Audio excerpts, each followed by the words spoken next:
Bapak, Ibu, para saudari dan saudaraku yang terkasih dalam Tuhan kita Yesus Kristus. Setelah mendengarkan dan menyimak bacaan suci hari ini, barangkali kita bertanya-tanya. Minimal saya sendiri ketika merenungkan bacaan ini juga bertanya-tanya. Apa yang keliru dari cara hidup kita? Kok bisa-bisanya disebutkan dalam bacaan pertama tadi bahwa segala sesuatu di dunia ini adalah sia-sia? Mengapa kok penulis kitab ini sepertinya meragukan faedah dari jerih payah manusia yang bekerja, berjuang di bawah terik matahari demi mencari nafkah? Begitu pula dalam bacaan Injil barusan. Kita patut bertanya-tanya, apa sih yang salah dengan orang kaya? Apa sih yang keliru dari kebiasaan menimbun kekayaan? Mengapa kok Yesus begitu tegas menegur orang kaya? Dan barangkali masih banyak pertanyaan-pertanyaan lain dari bacaan-bacaan hari ini.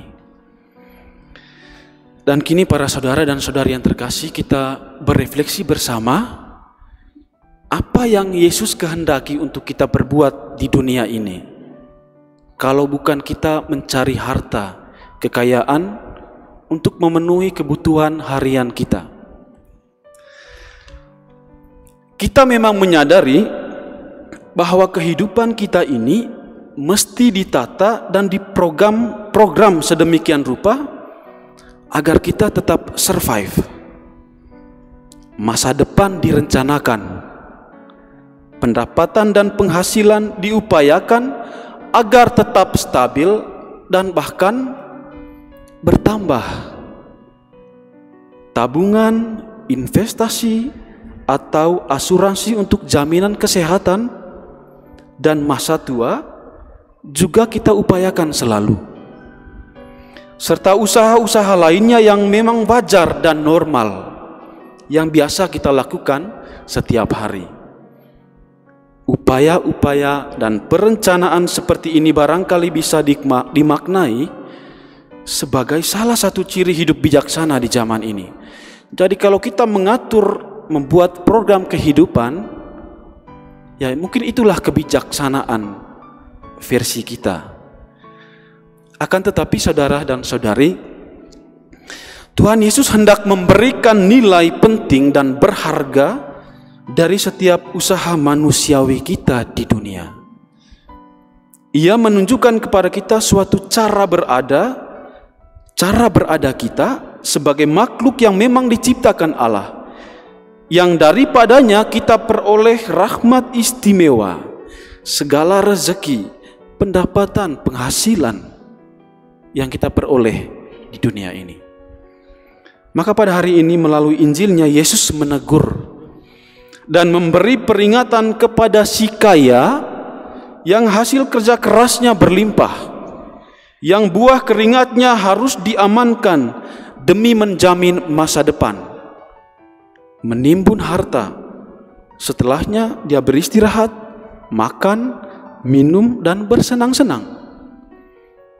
Persis disinilah si kaya itu justru disebut oleh Allah sebagai orang bodoh.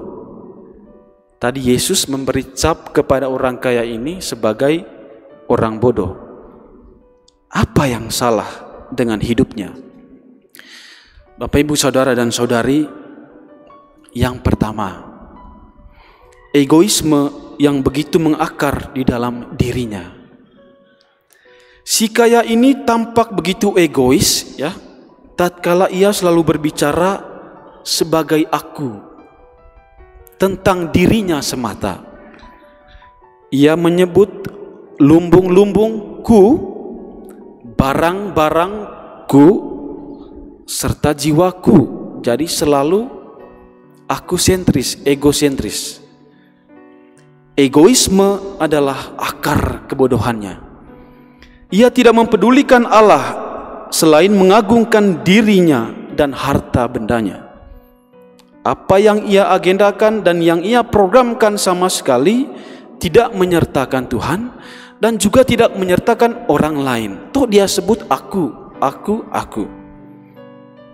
Tidak begitu tampak juga bahwa orang kaya itu peduli dengan sesamanya. Tadi tidak diperlihatkan dalam bacaan Injil. Itu yang pertama. Sekarang yang kedua, apa yang salah dari orang kaya ini? Yang kedua adalah ketamakan, kerakusan. Hidup orang kaya tersebut menjadi gambaran tentang bahaya dari ketamakan itu. Bagi Yesus, ketamakan harus selalu diwaspadai. Karena tujuan kita hidup bukanlah pemenuhan diri oleh beragam harta dan kekayaan, tetapi terutama oleh kesejahteraan batin yang lahir dari sikap saling membagi. Barangkali kita memang mendapati di dalam kehidupan bersama di mana manusia seringkali menilai hidup dan sesama berdasarkan hartanya. Kekayaan kemudian menjadi tanda bahwa dia pantas diakui, dia pantas dihargai. Padahal sesungguhnya kaya berarti hidup bahagia dan bermakna. Si kaya memang mempunyai rencana membangun lumbung yang lebih besar untuk menampung kekayaannya. Dan memang inilah bukti ketamakannya, kerakusannya. Ia menumpuk harta demi dirinya sendiri. Paling parah lagi, penumpukan harta dianggap menjadi pengaman hidup dan jiwa. Ia lupa bahwa hidupnya hanyalah sementara.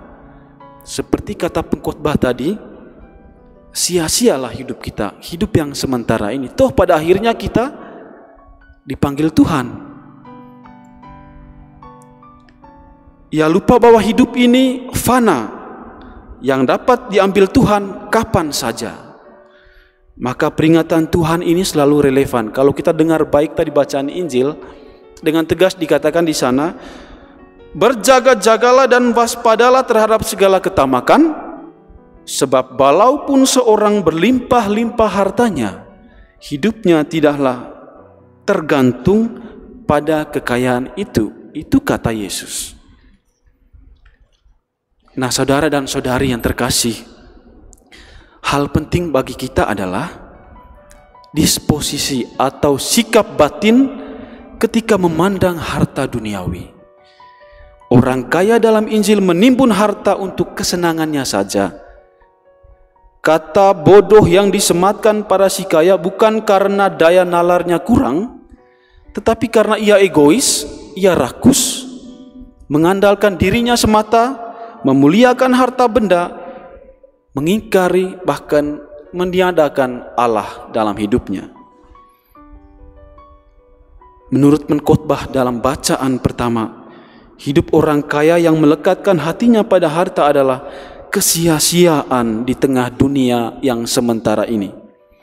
Pada akhirnya hidup adalah tentang bagaimana kita bisa memberi sebanyak-banyaknya kepada orang lain.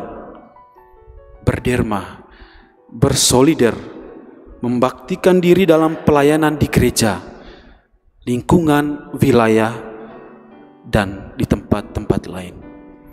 Arti kekayaan sesungguhnya adalah ketika diri, hidup, dan apa yang kita miliki dapat memberikan manfaat bagi orang-orang di sekitar kita.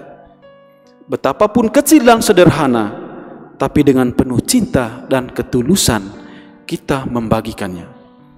Dan menurut Rasul Paulus dalam bacaan kedua, peristiwa Paskah Kristus mesti memurnikan hati kita, sehingga kita lebih terpesona pada perkara yang di atas, di mana Kristus berada.